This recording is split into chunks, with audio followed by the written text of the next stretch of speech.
Pessoal, eu quero mostrar agora para vocês como funciona a inteligência artificial da plataforma A Bíblia Comentada. Você vem aqui, abre a caixa de diálogo e digita a sua pergunta.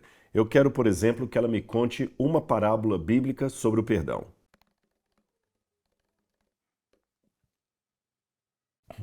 Então você percebe aqui que ela já me deu a parábola do filho pródigo, que está em Lucas capítulo 15. Agora eu vou fazer outra pergunta. Vamos lá. Qual era o nome dos filhos de Jacó? Vamos lá? Ela me deu todos os nomes aqui, olha. O nome dos filhos de Jacó eram Ruben, Simeão, Levi, Judá, Dan, Naftali, Gad, Aser, Isacar, Zebulun, José e Benjamim. Contou direitinho. Mais uma perguntinha. Vamos agora saber quem foi chamado de discípulo amado. E ela falou bem aqui, olha. O discípulo amado referido na Bíblia é João, um dos 12 discípulos de Jesus. Esta plataforma está disponível para todos os nossos alunos. Então, clique no link, se inscreva e aproveite. E como você lida hoje, assim, porque eu creio que todos os pastores, todos, eles são vistos de forma diferente. As pessoas julgam muito, né? Seja aquele... Pejorativo. É, seja aquela pessoa que está dentro de I know. de uma comunidade pequena, onde não é visto, ou seja, uma pessoa pública. Como você lida com isso?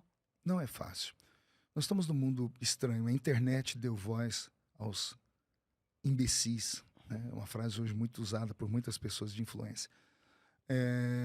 E a internet hoje, como ela é um mundo sem lei, e cada pessoa transforma o seu celular num aparelho de TV seu próprio, cada um é um jornalista particular, as pessoas tiram conclusões apressadas, ou pegam uma mensagem mal falada, ou pegam um escândalo, ou pegam uma fraqueza e expõem.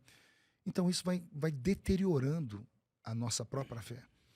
Olha, o que eu vou falar aqui, eu acho que dá até um recorte na internet. Procure um macumbeiro falando mal de um macumbeiro na internet. Procure um espírita falando mal de um espírita. Procure um muçulmano falando mal de um muçulmano. Eu desafio você a encontrar um testemunho de Jeová falando mal de outro testemunho de Jeová. Você não acha? Mas procure um crente falando de outro crente. Procure um pastor falando de outro pastor. Então isso é muito ruim. Nós depomos contra nós mesmos.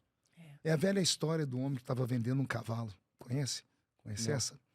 O homem estava vendendo um cavalo, né, no sítio lá no interior de Minas Gerais. Ele tinha um cavalo, então ele foi para a venda e ele estava lá tomando lá uma bebida, e ele começou a falar: meu cavalo é isso, meu cavalo é... Ele falou tão bem do cavalo dele, o cavalo dele corria, o cavalo dele era forte, que um fazendeiro que estava lá dentro disse assim: eu compro esse cavalo. Mas esse cavalo não está à venda, senhor. Não, mas eu pago, eu tenho dinheiro, mas eu não quero vender, porque o meu cavalo é perfeito. Não, eu pago. E o homem começou a falar, fazer oferta. Eu, por esse valor, eu não vendo nem o casco do cavalo. Daqui a pouco chegaram no consenso, e o fazendeiro comprou o cavalo por um alto preço. 2 dias depois, o fazendeiro foi naquela mesma venda, encontrou o homem e entrou gritando: você mentiu para mim. Aquele cavalo é assim, aquele cavalo não corre, aquele cavalo tem uma barrigueira, aquele cavalo... Depois que ele falou 5 coisas, o mineiro falou assim para ele: se o senhor continuar falando assim, ninguém vai querer comprar seu cavalo, viu? Moral da história: se você não cuidar daquilo que é seu, se você não falar bem daquilo que é a sua esfera, o seu métier de vida, a sua fé, quem vai acreditar em você? Se nós falamos mal da própria igreja. É. Mas não seria também porque as pessoas esperam algo ruim de alguém, de um meio secular, mas não de quem é cristão, e aí quando vê algo de alguém que é cristão, fica mais decepcionado do que uma pessoa que não é? Mas é nessa hora que, se a pessoa for cristã de verdade, ela vai ler a Bíblia e vai ver que quando isso acontece, a primeira coisa que ela tem que fazer é orar pela pessoa. É. E que somos falhos, né? A repreensão para aquela pessoa, pessoalmente, é em último grau. Expor a pessoa publicamente é o último dos recursos. Primeiro você ora por ela, depois você chama uma testemunha, vai e fala com ela. Se ela não te ouvir, chama uma testemunha, vai e fala com ela. Então existe um processo, é ensinamento bíblico. Mas o tempo que nós estamos vivendo é um tempo estranho. Nós temos o tempo dos desigrejados, né? Que é uma coisa que eu não consigo compreender. Né? Quando eu ouvia falar que haviam católicos não praticantes, eu entendia. Mas falar que tem um evangélico não praticante, eu não consigo entender. Porque o evangélico tem princípios. E um dos princípios é participar da ceia do Senhor. E a Santa Ceia do Senhor tem um mandamento. O Senhor diz que quem não participa do corpo e do sangue não tem vida em si mesmo. Então quem não participa da ceia não tem vida, está morto. Como é que alguém que está morto pode dizer que é um evangélico não praticante? Eu não consigo ver um membro viver fora do corpo. Você já viu uma mão andando sozinha aí pela rua? Uma mão arrancada do corpo? Já viu uma perna? Um pé? Se cortar a mão do corpo, o que acontece com ela? Morre. Morre. E a perna? A orelha? O nariz? Tudo. Agora, você já viu um corpo andar sem a mão pela rua? Só do Família Adams. Não, eu conheço um pastor, Vitorino Silva, ele não tem uma mão, é um dos maiores cantores gospel, mas ele vive. O corpo vive sem o membro. O membro não vive sem o corpo. Então, a você que é desigrejado, sei que você vai me bater, vai espancar, eu sei que você está magoado, está machucado, mas não existe vida onde você está. Só existe vida em Cristo. E só existe vida se você pertencer a um corpo.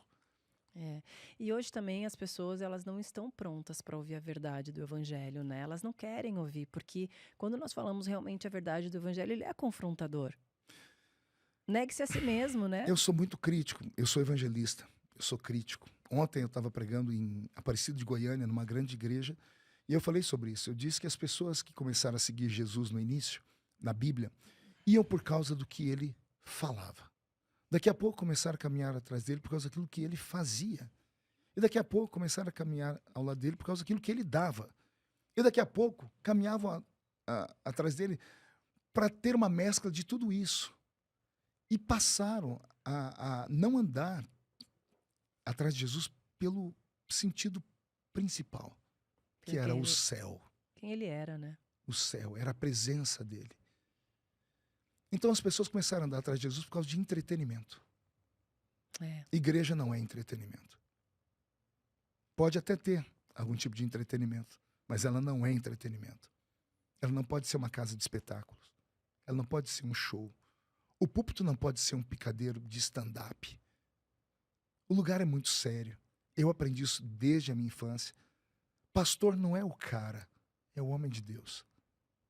As pessoas não respeitam mais um homem hoje de terno e gravata pregando. A internet, como eu disse, deu voz a todo mundo e hoje ninguém acredita em mais nada. Por isso estamos vivendo um momento muito estranho da igreja. A igreja pós-pandemia é uma igreja estranha. Havia uma igreja antes da pandemia. Depois da pandemia criou-se uma nova igreja. Eu estou tentando assimilar essas duas igrejas. Ultimamente parece que eu não prego mais para uma igreja viva. Parece que eu prego para figurantes daquela série chamada The Walking Dead. Mortos que caminham, zumbis, pessoas que estão na igreja porque não tem outro lugar melhor para ir, estão viciadas em ir na igreja, mas não absorvem mais, não se convertem de verdade, não querem o Salvador, não querem o Senhor.